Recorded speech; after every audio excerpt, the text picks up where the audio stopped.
This is a 2014 to 2018 Subaru Forester. Before we get started though, let me give a quick shout out to Max Automotive for letting us use the car today to film the videos. They are a used car dealer here in Toronto, Canada. Check out the link in description for their entire inventory. Now you're gonna need a flathead screwdriver for this job. Get a flat, thick one like this, right? Something that fills up the notch over there. Okay, a big one. We're gonna put it in the notch right in that corner. Put the screwdriver in there and give it a twist. That's what we're gonna do. Put it in there, give it a twist, and that's gonna pry it open. So it's in there, give it a twist.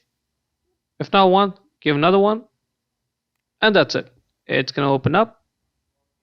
Now get the other cover off, get it out, put it somewhere safe.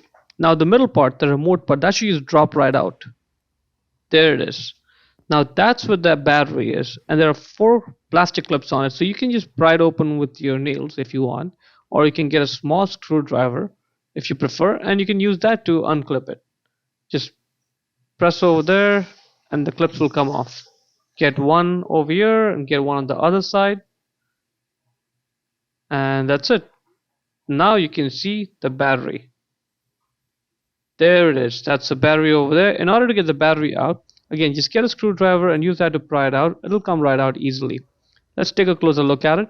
It says it right there on it, CR1620. CR1620, that's this battery size number, and the positive side is indicated with the plus sign.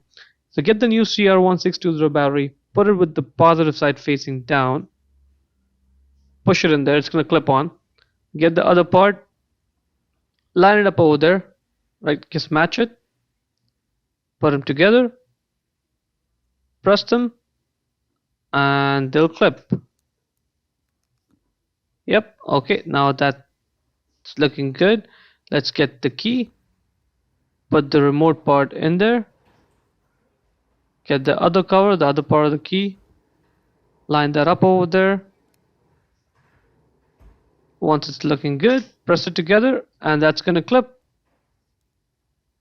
And that's pretty much it. Now let's go outside and try it out, see if it works. And that's working, and that's looking good. That's pretty much it. Hope you found it useful.